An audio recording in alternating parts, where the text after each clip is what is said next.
Hello ndugu zangu wa Tanzania, leo nina ushauri kidogo kwa serikali nzima kwa ujumla. Sasa kuna watu hapa kwenye serikali hii iliyopo wanajaribu ku practice ubepari wakati wa Tanzania ni wajamaa kwa kuzaliwa. Haya ni mambo ambayo hata Nyerere aliyaongea. Sasa kwenye moja ya shauri zangu mbalimbali ambazo nimekuwa nikitoa hapa, kuna moja nimewahi kusema hivi: vifaranga hawakuanza kunya wanapolala, mpaka jogoo alivyokunya sehemu ya kulala ndo wakaona aha, kumbe ni sawa, hata sisi tunaweza tukanya hapa sehemu ya kulala, na wao wakaanza kunya. Mfano huu ulikuwa una maana gani? Niliuambatanisha na maelekezo ya kuwaondoa jeshi la polisi kwenye matukio ya kishenzi yanayofanyika kwenye taifa la Tanzania.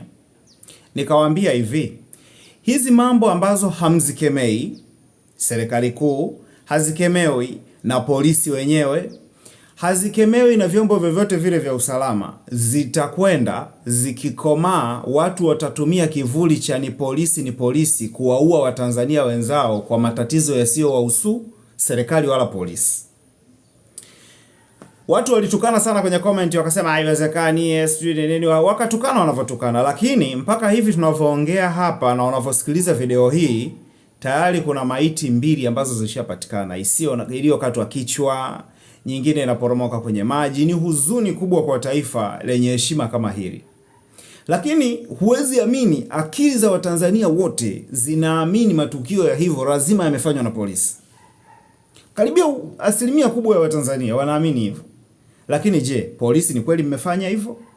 Yawezekana hamuhusiki kabisa. Lakini kwa nini watu wanawachukulia kwa ubaya ninyi? Ni kwa sababu mmekuwa mkifanya mapuuza kwa matukio mengi yaliyotokea nyuma. Hili taifa mtakwenda kulifanya la chinja. Fulani atamuua huyu, huyu atamuua fulani, mwisho itakuwa chinja ya live ambayo hamtakuja kupata maziwa ya kuiondoa sumu hii ambayo mmeifuga kwa muda mrefu.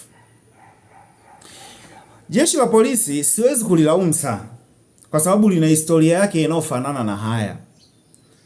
Nakumbuka miaka ya nyuma kulikuwa kuna watu wale masahau kidogo, wale walikuwa wanajaribu kufanya mapinduzi kwa Nyerere, akina Rugangira wale, akina Pius Rugangira, akina Mohamed Tamimu wale, akina Aujeni na nani Maganga sijui. Mtanisaidia kwenye comment hapo. Wale jamaa baada ya yale matukio ya mwaka 70, mwaka 82, mwaka 64, Mwalimu Nyerere aliona ili jeshi la wananchi mbona kama linataka kuwa na shida, likafanyiwa mabadiliko. Sasa shida kubwa inayokuja kwa jeshi la polisi, wanautazama umri wao wa miaka karibia 100 na pointi, wanajiona wao ni wakubwa kuliko taifa. Inawezekana kweli wewe ukawa umetutangulia kuzaliwa, wewe umetutangulia kuliona jua, lakini sisi jua limetuchoma zaidi. Jeshi la polisi kwa mtindo wake wa uanzishwaji wake ule wa mwaka 1900, ilikuwa ni Agosti 25, 1919. Wakati huo wakiwa na Major Davis kule Tanga, ndo walikuwa na muundo wao ulikuwa ni jeshi la wananchi Tanganyika. Lakini wakawekewa kakitu kanaitwa kwamba wao ni walinzi wa raia na mali zao, na raia wa kipindi hicho walikuwa wale wakoloni wenyewe. Na mpaka leo ndo maana unaweza ukaona polisi wanaweza kulinda mali za wazungu sana kuliko kulinda mali za Watanzania wenzao na uhai wao. Mimi nakumbuka kuna vijana walikuwa wakienda kuokota mawe migodini kule, wanapigwa risasi na polisi wa Tanzania akilinda mali za wazungu. Lakini kwa sababu ni jeshi ambalo halijafanyiwa mabadiliko toka miaka hiyo, sio 1930 huko 1910 na ngapi, enzi za kina Davis waliohudumu toka mwaka 1916 mpaka 1900, Davis alienda mpaka 1920. Akamwachia EF nani yule Brown, sio Bruno, kitu kama hicho. Hawa wote waliwatengeneza polisi wa Tanzania, waliwadesign kuwaua Watanganyika wenzao. Kwa hiyo unaweza ukagundua kwamba ni kama karoho fulani kanateremka kanakuja nao mpaka leo. Lakini ambacho naweza nikawashauri, Kwa dunia hii mkitumia mfumo wa 1919 wakati wa kuzaliwa kwenu, mtaliteketeza taifa lenu.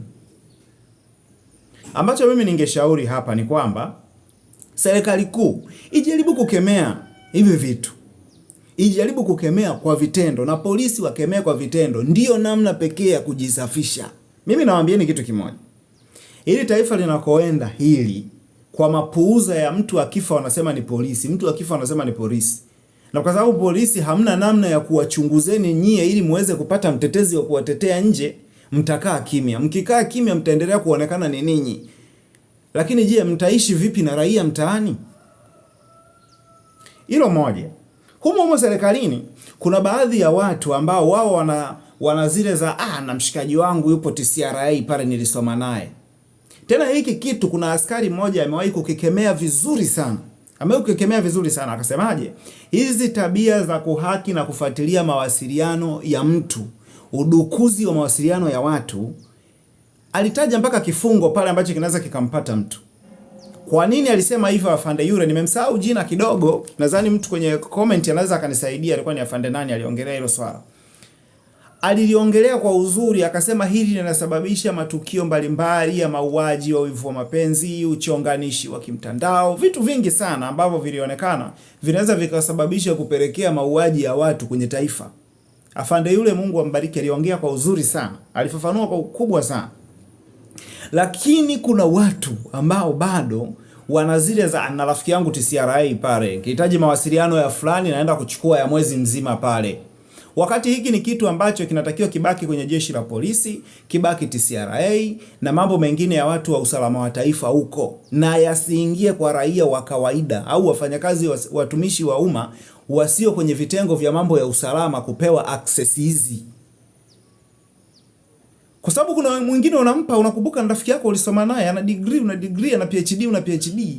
Ukahisi wewe jinsi unavyoweza kucontrol mchanganyiko wa akili yako na elimu uliyoipata na mwenzako ndo vile. Kumbukeni kitu kimoja, akili ni kitu kingine na elimu ni kitu kingine. Kuna mtu anaweza akazaliwa pasi na kuwa na akili lakini akaipata elimu, kwa sababu elimu ni kitu kinachopandikizwa kwenye kichwa cha mtu. Sasa inakuwa hatari sana kama kichwa kisichokuwa na akili kikapata elimu. Hii ni hatari sana. Sasa wewe unaweza ukampa mwenzako, kumbe mwenzako alipandikiziwa elimu, kichwa hakina akili. Lakini wewe una elimu na una akili, unampa tu mwenzako anakwenda kupiga tukio, alafu ile tukio likitokea inaonekana ni jeshi la polisi, inaonekana ni serikali, kumbe ni upumbavu labda umetengenezwa na watu wa TCRA, wamepeana kule siri za kumfuatilia mtu, au polisi mwenyewe kupitia simu zao za ufuatiliaji wamemfuatilia mtu, jamaa katoka pale kaenda kapiga tukio lake huko, inakuja kuonekana ni jeshi la polisi. Hapa ndipo unaporudi mfano wangu. Mapuuza mengi ya matukio ya hatari yanayofanyika yanaweza yakasababisha matukio ya kuichafua serikali yenu. Nikiongea hivi mnaweza mkaliona mbaya, lakini mimi ninawaambia wapo watu watachafua majina yenu kupitia mapuuza yenu.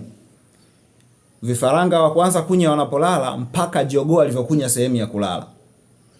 Leo mnaona mauaji yanatokea. Inawezekana polisi hamuhusiki wala hayawahusu hata kidogo, lakini mindset za Watanzania zimeshaamini hivyo. Sasa mnatokaje hapo? Zuieni hivi vitu. Mimi nitawakumbusha kitu. Enzi hizo za Jakaya, ujambazi ulizidi wilaya ya Biharamulo.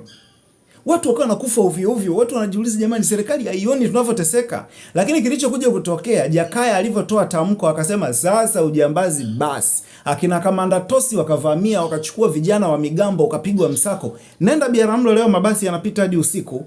Hakuna ujambazi wa kutekwa. Ukaja ujambazi mwingine wa kijingajinga hapo katikati, ukaja kugundulika ulikuwa na mahusiano tena na watu wa serikalini. Mkuu wa mkoa wa Kagera, huyu mwanajeshi amestaafu hapa, jina lake limenitoka kidogo, amepewa ubarozi kama sikosei, alipiga marufuku akasema inawezekanaje majambazi wanapiga mita 100, polisi mpo mita 100 hamsikii. Baada ya kukemea vile mambo yalisha. Kwani msikemee? Kemeeni upuuzi huo, ya mambo yaishe. Ndugu zangu kemeeni. Mungu awabariki wa Tanzania, tuendelee